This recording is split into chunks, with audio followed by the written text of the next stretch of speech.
My name is Lorinda Kammerman.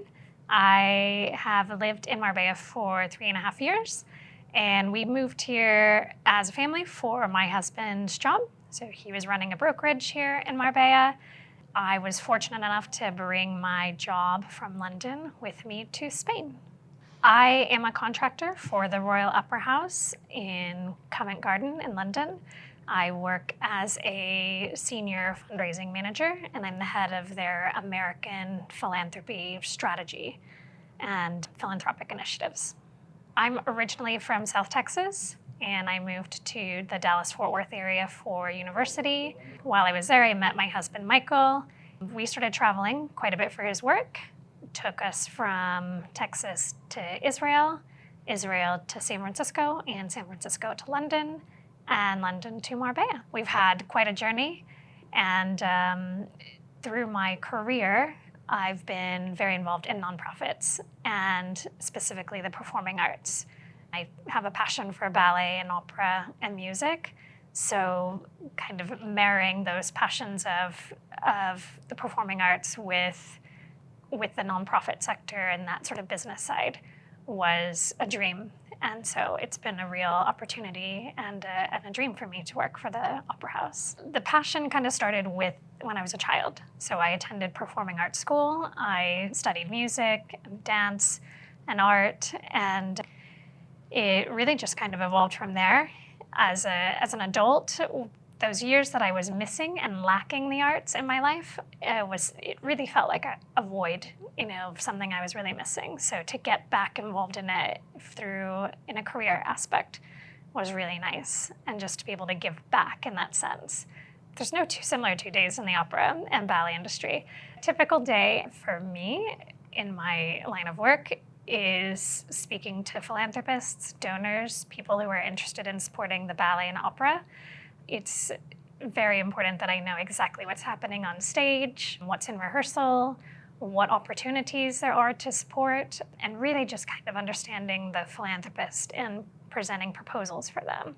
So something meaningful that's true to their roots and their values, be it education or maybe talent development and that sort of thing. That's kind of what I do. I write proposals for existing supporters. I manage those relationships, and having worked at the Opera House for 8.5 years is really something that's quite nice, because these are people that I know and that I see regularly. And when I go back to London, I'm able to visit them and see them in person. It's quite diverse, the range of people that give, which is really nice. Interestingly enough, women are most generous in our line of work. I find that to be something to be proud of. We also have quite a few, in terms of demographics, quite a few Americans giving, as well as people from the Scandinavian countries as well.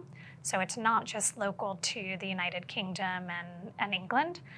We have donors globally. When we moved to Marbella in 2020, it was during COVID and the pandemic, so I was very fortunate that I was able to bring my job with me to Marbella. We were all working from home, theaters were closed. Working from home on screen and continuing to fundraise and call donors and organize internal meetings was a piece of cake. The challenge has been being a bit distant from the theater. It is a working theater and it is a working opera house, so not being able to be in London has been quite a challenge. But given that my primary focus of work is around American giving and American philanthropists, I typically will come into London when they are in London. So that has really worked out well. Working at the pool has been really quite nice, to be honest. Not only the location of where the pool is physically, it's close to my children's school, but it's also enabled me to work around like-minded people. It's just been really nice to have colleagues in that sense. Interestingly enough, one of the pool members used to work in London right across the street from the Opera House. So that's something that we kind of bonded over at one point. You can feel a little bit of a creative buzz in here and energy, which is really nice, because you don't always feel that working from your home office. my advice for anybody moving to Marbella is to fall in love with it. Do what it takes to enjoy the food, the people, the culture, and the rest will come to you.